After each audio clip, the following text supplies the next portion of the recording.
Can you all see my screen? I will do my Yes. best to, fabulous, thank you. I will do my best to monitor the chat, and I am on two screens here. So if I miss it, please do feel free to just shout out any questions. So today we are going to be looking at AI tools for productivity. Okay, and here are your learning objectives for the session to understand how AI tools can enhance productivity, particularly within a university context. And I'll come back to that in just a moment. Identify and learn to use some AI tools to assist you with your work, and also to critically evaluate AI tools and their effectiveness. And we'll be doing that through a task towards the end of the session. So before we go any further, I like to get participants to do a quick confidence poll. So if you go to WooClap, I'll pop the link into the chat. You can either scan the QR code with your phone or click the link in the chat there. And I have a 6-point confidence scale, just so I can kind of measure where you might be. And then hopefully when we redo this at the end of the session, there will be a small increase in confidence. So how would you rate your confidence? Are you a wobbly jelly? You have no confidence whatsoever? Or are you a unicorn power, sparkling with certainty, number 6? I'll just give you a few moments to fill this in.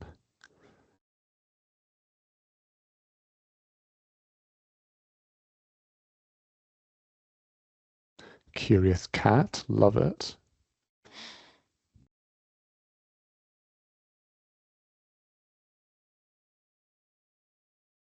Anybody else? It is anonymous, so don't worry.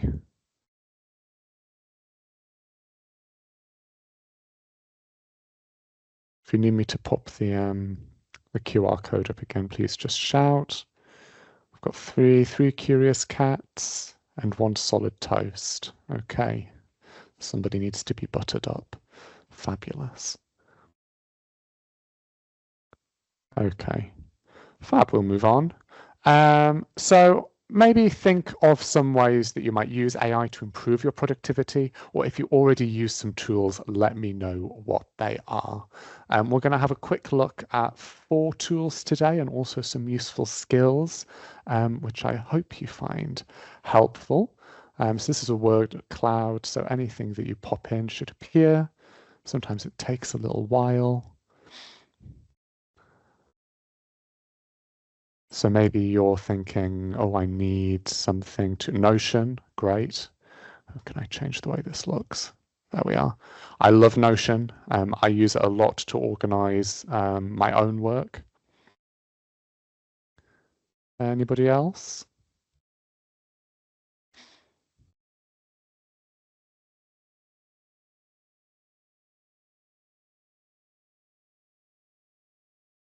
Nobody else for Notion? I can see there's only one person here. Oh, there we are. Boom. ChatGPT, drafting, admin, research. Yep, we're going to be looking at some research tools today, definitely.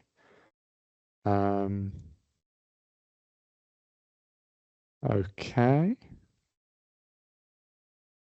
And if nobody's got anything else, we'll go back to the slides. Let me just check. Yeah, we'll go back to the slides. So, oh, was that something else that popped up? Checking, yes, absolutely. Proofreading. I got an AI tool to proofread an assignment that I've just submitted for a course I'm doing, and it did not like it very much. And now I'm very anxious about the grade that I'm going to get. But I'll maybe share that a little bit later on. Fab. Essays. I hope not to write the whole essay, just as one part of your research process, definitely. Okay, so I'm kind of splitting this into 3 broad areas where AI can help you with your work. Those are writing skills, so things like proofreading, checking grammar, There are a few different tools that you can use for that. And again, if we have time, we'll look at one specific tool, but I don't officially have it on the lesson plan because it is a paid for tool to get the best out of it. A big thing is research, rather than trawling through the library catalog, how can you consolidate research into kind of one I guess, summary document, or how can you analyze articles really quickly using AI, and also managing workload. How can you use AI to generate revision plans, or maybe manage some projects and things like that. So I think it's important to distinguish between generative AI and non-generative AI. So it's important to remember that generative AI is just one small area of a much wider field of AI. And if you come to my basics of AI session next week, we'll maybe dive a little bit more into how those areas are kind of delineated. But generative AI is kind of what's gotten all of the hype over recent years, particularly since ChatGPT launched in 2022. So generative AI is AI when you pop in a prompt and it creates a piece of original content based on the data that the AI model has been trained on. And contrast that to non-generative AI. It's still being trained on a data set. It requires minimal human input, but it does not produce some kind of original output based on the information that you put in. So that's kind of the very basic distinction that we're making between these two forms of AI today. So we'll be looking at some tools that are generative AI and some tools that are not. So these are the tools we're going to look at in this session. I'm going to give you a quick run through of each of these. So we're going to look at a thing called Goblin Tools, which I thoroughly enjoy using. And I'll pop the links to these in the chat in a moment. We're going to look at Research Rabbit, which again is a really useful tool for research. We've also got Elicit and LibKey Nomad. So I'll pop the links to these in the chat, and you can save these and follow along or experiment as we go. Actually, if I do them individually, it's probably better.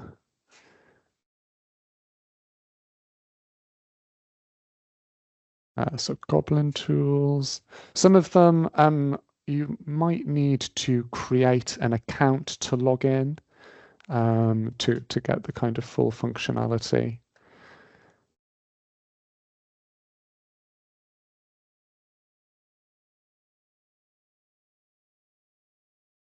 And rather frustratingly, when I was doom scrolling on Reddit last night, I came across a tool from Google, which would have been perfect to include in this session. Oops. However, I haven't had time to add it in or test it out yet. So I've popped those links in the chat. We'll start with Goblin Tools. So I will just, hopefully that opens.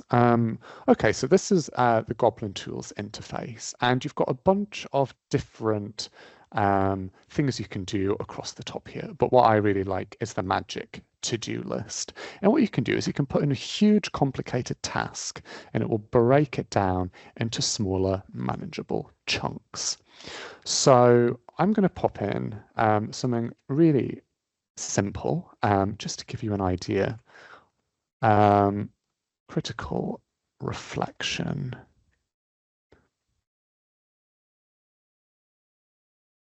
On my teaching and learning practice. And this is an assignment that I have had to complete, and I have to do another one very soon.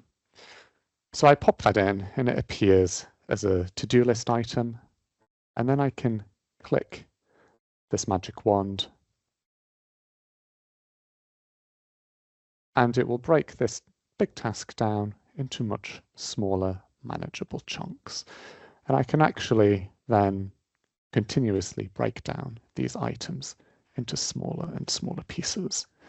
So if you're kind of faced with a huge task, particularly if it's an assignment or something like that, and it feels very overwhelming, you can pop it into here and it will try to break it down for you. And these kind of chilies change how much the AI kind of works. And it's important to say that you shouldn't put any personal data into here because we don't know where this data is going. So it is best for kind of smaller, low data tasks. If I go to the formalizer, I can pop text in here and I can change the tone of it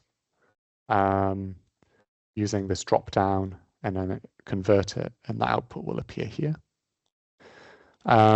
If you have written an email and you're not sure how it comes across, maybe you're worried about it not sounding professional enough, or maybe you've worried it sounds quite informal or a little bit, what's the word? A little bit not unprofessional, a little bit, the word's gone now. If you're worried that you're coming across as a little bit sarky, a little bit bitchy, which I often worry about, you can pop that into here and it will judge it and tell you how it comes across. The Professor tool, you can pop something in and it will provide a bit of a crash course over a specific topic. So maybe if you have a really dense theory, I'm trying to think of something really random off the top of my head. Donna Haraway, cyborg, something completely left field. Let's see what it comes up with. I can do explain.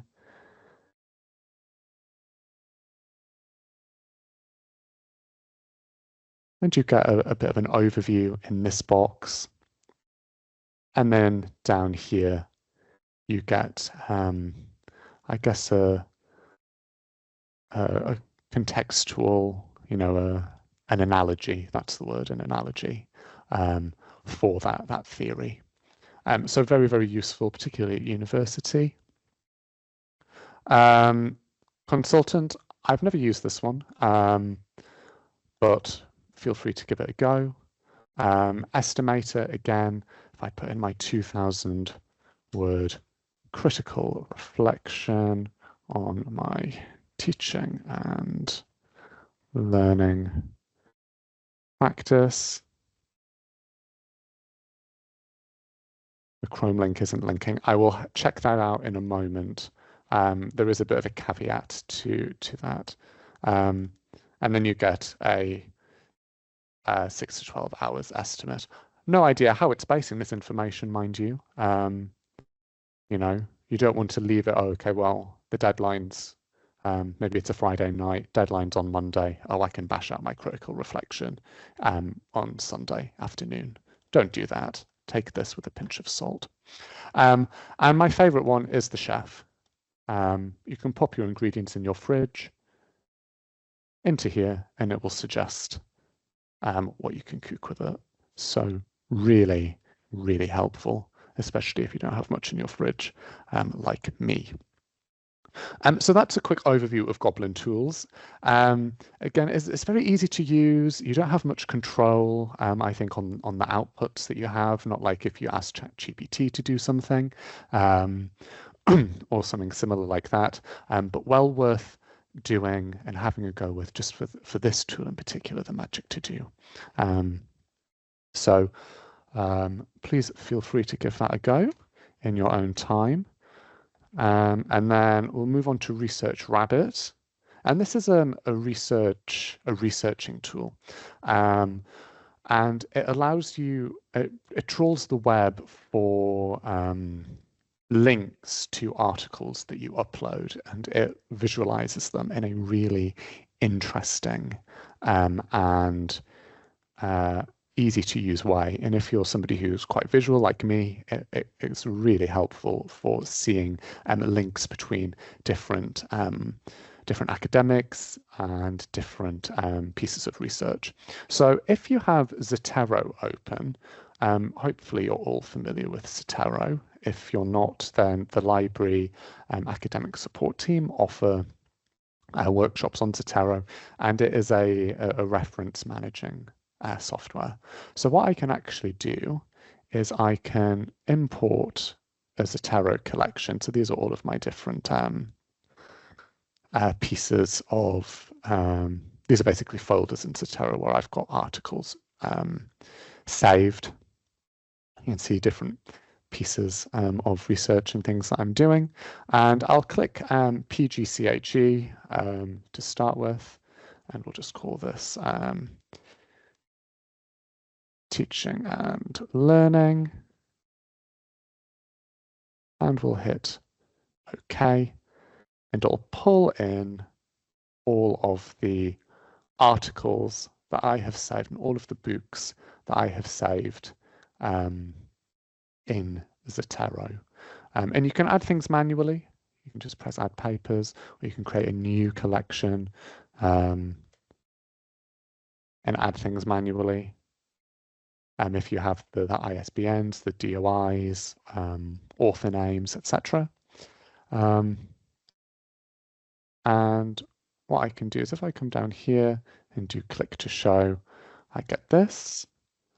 If I do similar work over here, I get this really interesting visualization of how all of the items in here kind of connect with one another. So let me just minimize this. There we are. So it kind of goes through these articles, it analyzes the citations, who cited whom, other things that feature, themes that feature heavily, and you can then kind of click and find out the abstract. Sometimes there's a PDF attached, which is really good if it's open access. And you can see that there's kind of one theme over here, which is all really closely linked together. And I think the green blobs are ones that are in my collection. And just trying to find out. And then the blue ones are ones that are frequently referenced, frequently cited, and that share similar themes. You can view the citations as well. Although there's a lot of citations there to view, so it might take a little while to populate that list. Although it's not all fabulous. If I pop in a different collection, such as LGBTQ plus representation in Indian cinema, LGBT plus, you get things like this, where this is a very recent book and there's no match because the data that this model was trained on is only good up to a point. So if this model has only been trained on data up to 2022, it's not going to have any kind of recent publication from after 2022. So in this case, I'd have to go back to the library catalogue perhaps and try and find it that way, or see if I can access it through some other means, and it won't appear on my visualization. So I'll press none of those because it's none of those. I can do similar work, and you can see that because this is somewhat of a niche topic, it's not really that helpful. You've got a few kind of connections between articles, but nothing nearly as fun and dynamic as you did over here. So if you're researching a particularly dense topic and you want to find out more, I would highly suggest using this tool because it's quite fun to play around with the blobs. You can quickly have a look, decide whether or not it's useful. So that's a quick crash course in Research Rabbit. Let's have a look at Elicit. And I think I had a prompt to pop into here, which was really helpful. I can't find it, which is fine. So what I'll do is we'll ask it a research question. We want something quite specific for this example, for it to find papers that are useful to me. So let's have a go with playful learning in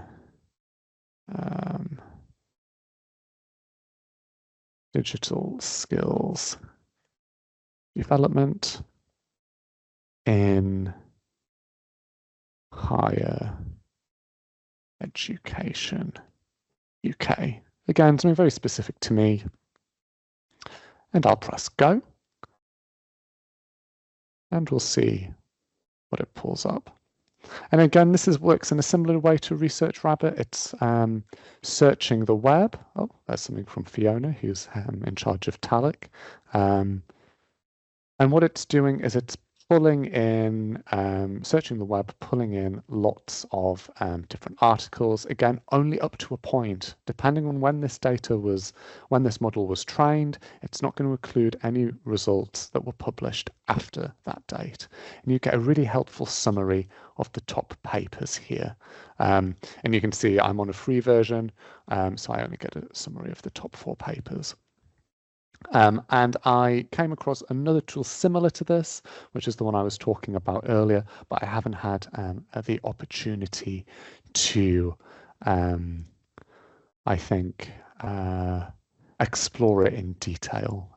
So I'm not sure how useful it is, but the next iteration of this workshop will certainly include that if it is useful.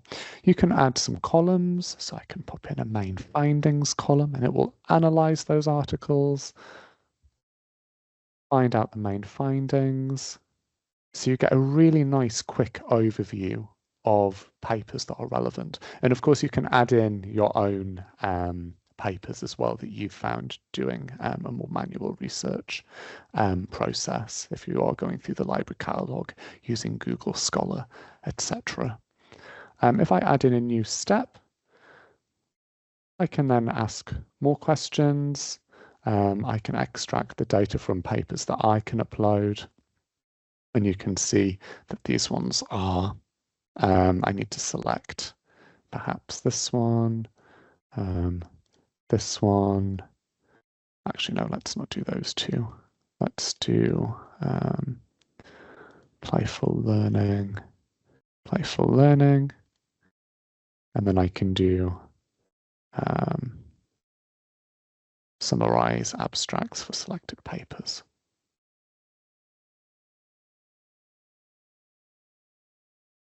And I get a nice little generated response.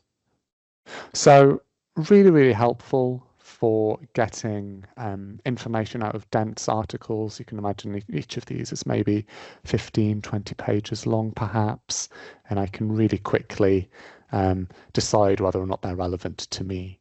But you need to remember to kind of practice good AI literacy. This could be wrong.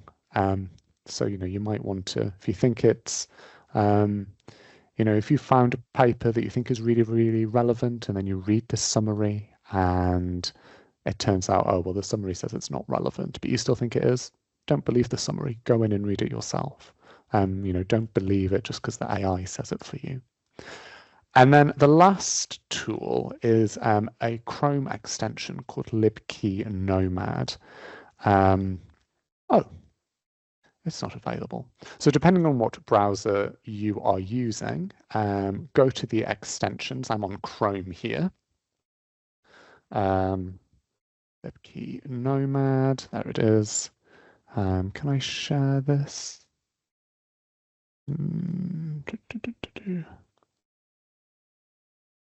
No option to share this. Let me copy and paste the link. This will only work if you're in Chrome, because I'm on the Chrome extension store. And you can see it's this kind of green teardrop shape up here. You have to select your organization. So I've selected Goldsmiths. And what this will do is you can install this, and when you're searching the web or any kind of online repository, LibKeyNomad will work in the background to determine whether or not you have access to that resource through your institution. And a place where it is really useful is on Wikipedia, would you believe? So if I go to Wikipedia, and I'm just trying to think of a random topic. Let me think.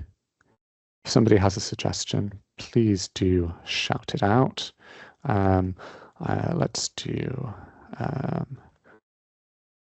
naturalistic theatre. Okay, let's do this.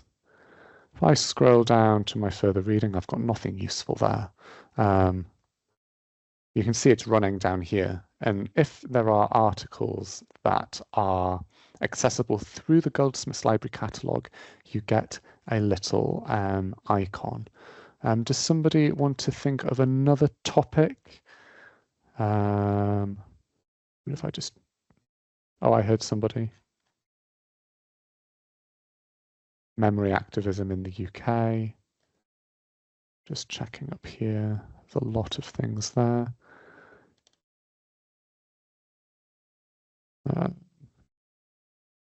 If I just pop this into Google.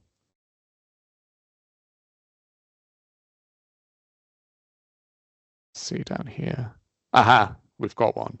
So you can see that we've got this reference in this Wikipedia article, and I get this download PDF button. So I can click that. It's detected that Goldsmiths has subscribed to this journal. If you've accepted cookies and you're logged into your Goldsmiths account, it'll just take you straight through. There might be an additional authentication step, and you can see that I can just access that really quickly with the click of a button. And I'm not suggesting you use Wikipedia as a basis for your research, but certainly when I was a student, getting a quick overview of a topic, of a broad topic, and then looking at the references underneath was often a starting point for me doing research projects. So bear that in mind. I'm not condoning the use of Wikipedia at all. And it does work on Google under specific circumstances. Chris, again, as somebody who used to work for Wikipedia, you should condone the use of Wikipedia. It's a very important learning tool in the right context. You just shouldn't use it as you just shouldn't quote from it because it's not an academic level source. It's a very good place to start off your research about anything. Thank you, John. That's really helpful. Maybe I'll tell students without feeling guilty. Well, if you want any help with that, you can always go to my former charity, Wikimedia UK, which is the charity that promotes Wikipedia in the UK, and they do a lot of training for people in academia about how to use Wikipedia. I have also offered some of my teachers to do a Wikipedia training for anybody who's interested. So if you ever want to do a Wikipedia training at some point this year, I'd be happy to run it with somebody from my former charity if that's of interest to students, because I think it is important for students to understand how to use Wikipedia in the right way. Absolutely. That would be really, really helpful. Thanks, John. I'll send you an email sometime today or maybe tomorrow. I can put you in touch with people at charity. And let me just make a note of that because I will forget. No, I think that would be hugely helpful, especially for people in the library as well. Yeah, you should definitely do it. I think it's you know, the charity's been working with academic institutions for a long time, and you know, I think that they can provide some really useful training for people. I know when I was a student, academics were like, never ever use Wikipedia. It's a source of absolute evil. So maybe I'm just still having a bit of anxiety about Yeah, that. I think So I think it's evolved a bit since then. I mean, the yeah, charity's done a lot of work to to kind of encourage institutions to use it in the right way. Like obviously you shouldn't use it as a place to you shouldn't quote from it, but because it's just a summary of other sources, but it's a very good place to find sources yes, as you've just demonstrated. fab. Well, thank you very much for that. Okie doke. So that's kind of an overview of those specific tools that you can use in your research. Let me just have a sip of water because my throat is going.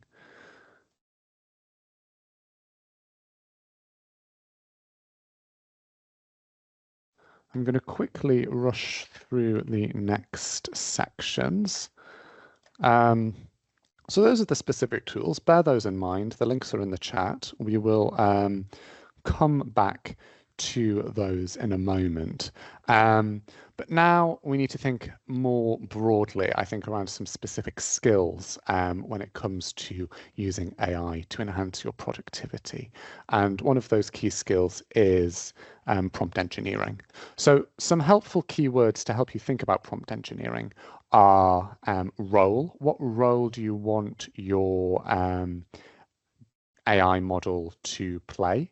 So you could start your prompt with saying you are an expert in a particular subject, or you are teaching digital skills in my case, or you are an English literature student. You are communicating to a non-specialist audience. You also want to give it some specific context. So you might want to give it background information to help get a personalized output. You might want to say, comment on your strengths or weaknesses to help tailor the response to you.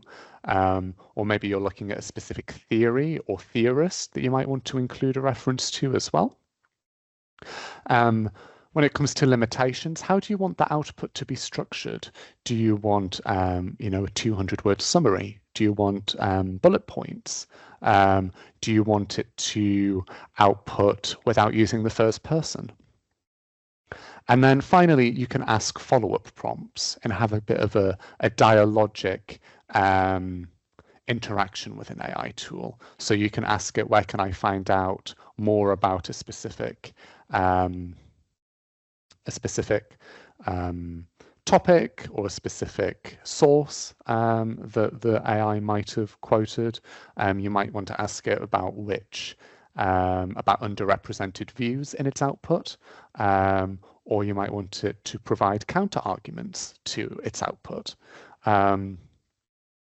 So what I've got is I'm going to use Copilot, which is what is sanctioned by the college to a degree.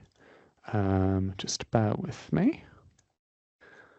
I thought I had Microsoft Edge opened.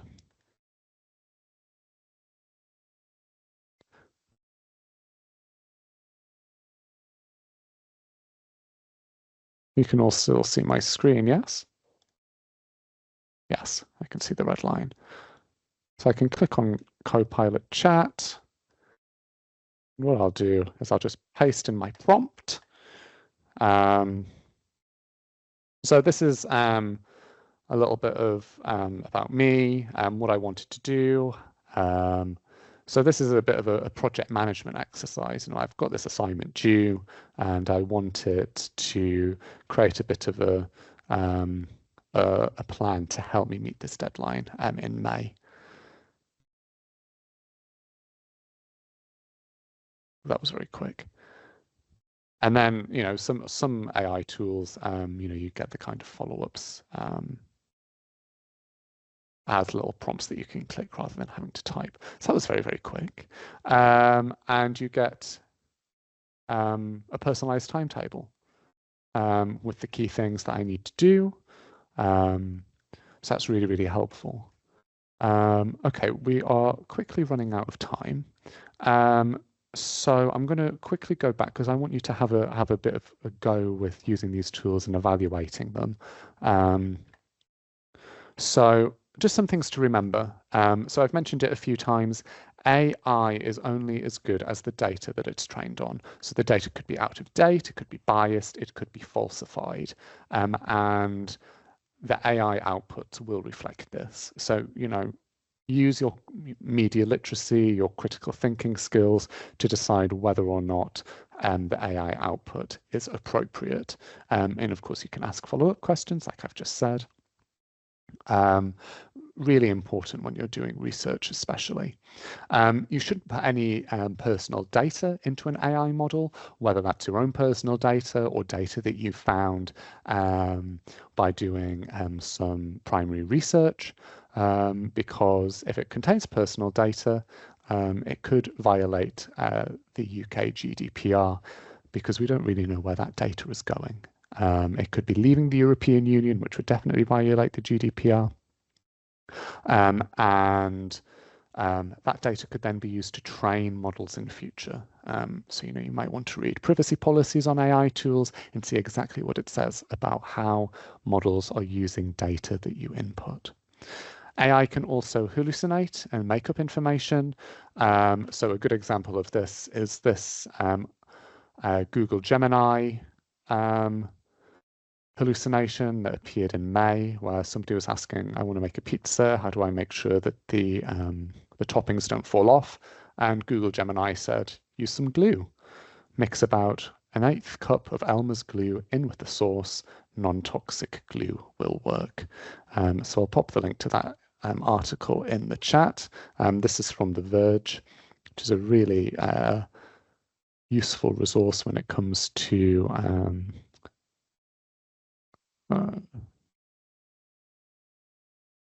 copy link. A really useful online publication for tech. So do have a look on there. It's a very funny story. Obviously, don't put glue on your pizzas, please. AI lacks context. So, in that example, AI doesn't really know that humans can't eat glue. We just know that from common sense. You should never ever submit AI outputs as your own work because that would be plagiarism. So, don't just copy the output direct from ChatGPT into your essay. AI should only be used as part of a wider process in doing your work. It should not be a means to an end, and it's really important to remember that. Just like when you're searching the library catalogue, using Google Scholar, AI tools are one small part of a much wider process that you should be thinking about. Analyze your outputs critically, just like you would a news article. I've mentioned that already. And oftentimes, generative AI responses can be very generic and only offer surface level analysis and lack any kind of depth, which isn't really appropriate for academic writing. So, you should bear that in mind. Great to get a summary of a topic, great to summarize an article, or paper, or book, but don't, take it very much at surface level. You need to infuse your own thinking and ways of interpreting topics into your academic writing. And AI is never going to be able to do that as good as you can. And finally, if you're using AI for proofreading, be aware that a lot of AI tools are made by American companies, and therefore they might detect spellings, grammar in American English and not British English. And AI may also suggest more assertive language. I know with Grammarly, with Microsoft Outlook, I get AI suggestions on how to improve my writing. It says, don't be so passive, be more assertive, but that style doesn't necessarily fit academic writing in the best way. So bear that in mind. So we've got about 15 minutes left. I think for the next maybe 8 or 9 minutes. I have a task for you to do. So using one of the tools that we've, or skills that we've looked at today, when I say skill, I mean prompt engineering, apply it to some work that you're doing. You know, maybe you've got a project, a uni assignment, and see if it's actually helpful. You know, what output is it giving you? Is that beneficial to you? Do you think, you know, it's actually improving your productivity, improving your efficiency? And then we'll have a bit of a feedback at about 10 minutes too. Does that sound okay to everybody? I'll leave it up to you because we're a small group. You can, you know, pick whichever tool you want. Or maybe you've got tools that we haven't covered in here that you'd like to share your thoughts on. So I'll give you, about, what is it, 7.5 minutes until 10 to 1 for you to have a quick explore. I'll still be here. I'll just put my microphone on mute and then we'll have a bit of feedback. Okay, how did everybody get on? Does anybody want to feedback what they have, their experiences with using one of the tools we've looked at today? I used Goblin to try and break down some tasks for a video editing project I'm doing. And I mean, obviously, like it's not, you know, some of the things it suggests I've already done or I don't necessarily need to do, but it does provide, I think, a helpful framework so that you can just tick things off that you need to do. Yes, I enjoy a bit of a ticky list of getting stuff ticked off. You know, I don't know, it's like the action of doing it makes it feel makes me feel better about doing stuff, which is quite a bizarre thing to describe. But yes, lists definitely help me. Do you find that it's kind of like, obviously with video editing, there's quite sometimes there's specific standards or guidelines that need to be followed, or a particular way of working. Do you think it's done a good job of referencing those, or do you find it's quite generic? It's reasonably generic, but I don't necessarily need anything specific to this. I mean, I suppose I could have put into the prompt, you know, if there was something specific I needed, I could have added it to the prompt. But you know, I gave it the general subject area of what it is I'm doing, and you know, it's fine. It's fine for what it is. I mean, I guess ChatGPT could probably do a similar thing if I asked it to break down a task like that. Well, exactly. You could use you know, another tool to like ChatGPT, like Gemini, like Copilot, to pop in something and say, no, output this as a to-do list, and it would quite happily do it.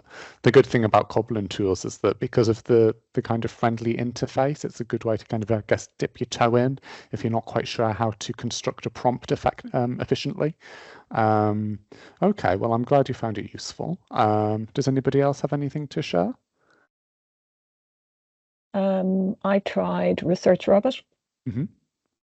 And I tried searching for a subject that hasn't been written about very much, and it came up with my essay and a lot of other things that were completely unrelated.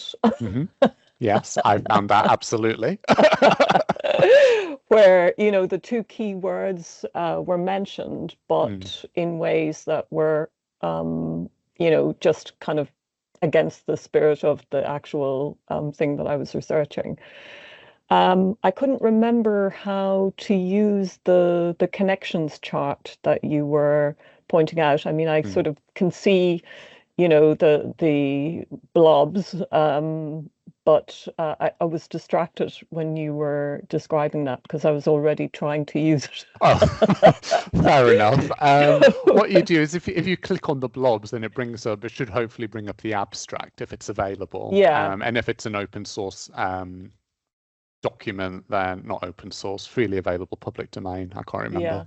I then it'll bring that, up a PDF. Yeah. But what I thought it was generating, I thought it was actually going to generate it was going to sort of like I couldn't understand how the relationship between these papers was being analyzed here. I thought that was part of the point of it. Maybe I misunderstood that. So it will analyze, like tags and themes that are listed within the paper, but also citations. And I can't remember off the top of my head whether or not the lines in the diagram are direct citations or references to the other work, or if it's sharing of keywords and themes. My suspicion is because of the way that it displays it, that it's direct citations rather than themes. Because if you saw the more complex one that I had, there was kind of one big blob over here, and then smaller little blobs over around in the periphery. So I think they're probably thematic blobs, for want of a better phrase. And then citations and references are the lines between. But okay. I mean, I just didn't. There were no lines between mine at all. So niche topic. I think is, and also I don't know how recent the data is. That the data set is that Research Rabbit has been trained on. Okay, so thank you for that. I hope you've found that interesting and you found it useful, and that you'll be beginning to that you'll begin to kind of bring those tools a little bit into your projects and processes. Or that you've at least learned a little bit more about them. I'm just going to go back to the WooClap now. So what concerns do you have about using AI? Just very quickly. I'll give you about 30 seconds because we are now running out of time very quickly. Or you can just shout them out. I've mentioned some things to remember. You might be particularly worried about hallucinations or biases within AI data sets. I mean, I'm concerned about just wasting time following what seem to be lines of potential research. And I have actually using ChatGPT to do some initial kind of, just searches for things, have actually spent quite a lot of time trying to follow things up, and then only to discover that actually they were either made up or they were sort of the data had sort of combined things in ways that were ultimately misleading. And, I mean, I think when I was using ChatGPT, when it came out initially, and I spent about 3 hours following up what seemed like really interesting leads. I mean, particularly when you're trying to do research that isn't available in the English language speaking world, and so then, you hear about some, in my case, artists that I had never heard of before, and I spent a long time trying to find out about this artist, and it turned out that it was one of these made up. It was got a combination of different things. So that's my main concern, really, is that while it looks very promising, that actually, you can just end up going down these completely sort of, random and then mistaken kind of routes. Yes, I'm reminded of what I'm just going to do quickly while I finish off is I'm just going to redo the confidence pulse. If you could quickly fill that in while I chat.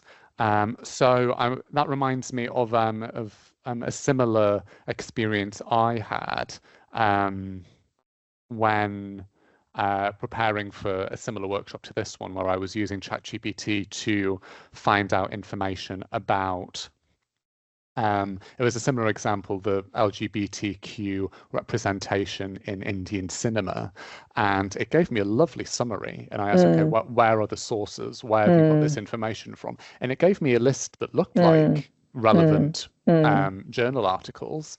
And I thought, okay, great. Didn't give me any URLs. So I said, oh, can you provide URLs for these sources? And it gave me URLs that looked like genuine journal articles. When I clicked them, they just went to the Routledge homepage or the Taylor and Francis homepage. I was like, well, these obviously don't exist. But what I then later discovered, was doing a bit more research around it, was that it had done something where it had kind of thought that a journal article was a chapter in a book, or a chapter in a book was a journal article. So it was just getting confused about these different media, I suppose, these different formats. And because of the way it had referenced it, because of the way the bibliography was structured, it had made one source look like a different kind of source. So, you know, sometimes when you do ask it for that kind of information, you have to kind of unpick it, or just think about it, which, as you say, can end up taking a lot more time than it would have been to just look through the library catalogue. So thank you very much for coming, everybody. I hope you found this useful. I really need to rush now.